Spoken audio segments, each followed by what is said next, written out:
जाता है, चाहे कितनी भी मुश्किलें आ जाएं, चाहे कितनी भी मुसीबतों की धूल आपके ऊपर गिर जाए, लेकिन आपको अपनी कीमत, अपनी वैल्यू कभी भी नहीं गंवानी चाहिए। और सच बताऊं तो वक्त के साथ साथ आप और भी अच्छे होते जाएंगे। मैं हूं आपके साथ खनक और आप सुन रहे हैं स्लाइस ऑफ लाइफ। एक बार एक टीचर क्लास में पढ़ा रहे थे। बच्चों को कुछ नया सिखाने के लिए टीचर ने अपनी जेब में से 100 रुपए का नोट निकाला। अब बच्चों की तरफ वो नोट दिखाकर कहते, क्या आप लोग बता सकते हैं ये कितने का नोट है? सभी बच्चों ने कहा, सर ये भी कोई पूछने की बात है, 100 रुपए का। टीचर ने कहा, इस नोट को कौन कौन लेना चाहेगा? सभी बच्चों ने हाथ खड़ा कर दिया। भाई आखिर 100 रुपए का नोट मिल रहा था और वो भी फ्री फंड में, क्यों ना लेते। अब उस टीचर ने उस नोट को मुट्ठी में बंद करके पूरी तरह मसला, जिससे वो नोट बुरी तरह से कुचल गया था। अब टीचर ने फिर से बच्चों को नोट दिखाकर कहा, अब ये नोट कुचल सा गया है, अब इसे कौन लेना चाहेगा? सभी बच्चों ने फिर हाथ उठा दिया। अब उस टीचर ने उस नोट को जमीन पर फेंका और अपने जूते से बुरी तरह कुचला। फिर टीचर ने नोट उठाकर फिर से बच्चों को दिखाया और पूछा, अच्छा ये बताओ, मुझे नहीं लगता कि अब तुम में से कोई इसे लेना चाहेगा। मैंने तो इसे अपने जूते से पूरी तरह मसल दिया, मिट्टी भी लग गई मेरे जूतों की। सभी बच्चों ने फिर से हाथ उठा दिया। तब टीचर ने कहा कि बच्चों, आज मैंने तुम्हें एक बहुत बड़ा पाठ पढ़ाया है। ये 100 रुपए का नोट था।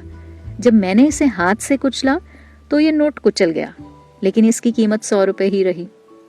इसके बाद मैंने इसे जूते से मसला तो ये नोट गंदा हो गया, लेकिन फिर भी इसकी कीमत 100 रुपए ही रही। ठीक वैसे ही इंसान की जो कीमत है ना, और इंसान की जो काबिलियत, वो हमेशा वही रहती है, उसके ऊपर चाहे कितनी भी मुश्किलें क्यों ना आ जाए। तो इसलिए जब कभी लगे कि आसपास सब तरफ अंधेरा ही अंधेरा है, मुसीबतों से एकदम तुम घिर चुके हो, कभी भी अपनी कीमत गंवाना नहीं। हम अक्सर अपने बड़े बुजुर्गों के मुंह से ये बातें सुनते हैं ना, कि वक्त से पहले और नसीब से ज्यादा ना कभी किसी को मिला है और ना कभी किसी को मिलेगा। पर नहीं, हमने सुनना तो होता है, मानना थोड़े ना होता है, क्योंकि ये बातें सुनने में बड़ी अच्छी लगती हैं।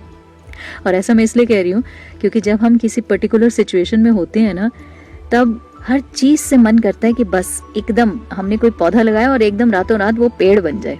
नहीं, मैं हूँ आपके साथ खनक और आप सुन रहे हैं स्लाइस ऑफ लाइफ। और वो कहते हैं ना, हर काम अपने समय पर ही होता है। एक बार एक व्यक्ति भगवान के दर्शन करने पर्वत पर गया। जब पर्वत के शिखर पर पहुंचा तो उसे भगवान के दर्शन हुए। वो व्यक्ति बड़ा खुश हुआ। उसने भगवान से कहा, भगवान लाखों साल आपके लिए कितने बराबर हैं? भगवान ने कहा, सिर्फ 1 मिनट के बराबर। फिर उसने कहा, भगवान लाखों रुपए आपके लिए कितने बराबर हैं? भगवान ने कहा, केवल 1 रुपए के बराबर। तो उस इंसान ने कहा, तो क्या आप मुझे वो 1 रुपया दे सकते हैं? इस पर भगवान मुस्कुराकर बोले, 1 मिनट रुको बच्चे। समझ गए ना आप? समय से पहले और नसीब से ज्यादा ना कभी किसी को मिला है, ना ही कभी किसी को मिलेगा। हर काम अपने समय पर होता है। वक्त आने पर ही तो एक छोटे से बीज में वो अंकुर फूटता है, और वक्त से ही पेड़ बड़ा होता है। वक्त आने पर ही पेड़ पर फल लगेगा। तो कहने का मतलब ये, जिंदगी में एफर्ट्स करते रहिए और जब वक्त आएगा तो आपको फल पक्का से मिलेगा। उसके बारे में चिंता करने की जरूरत नहीं है, बिकॉज ये तो कुदरत का असूल है, ये तो कुदरत का नियम है। मानते हैं कि नहीं? मैं हूँ आपके साथ खनक और आप सुन रहे हैं स्लाइस ऑफ लाइफ। जिंदगी का एक टुकड़ा चख ले जरा।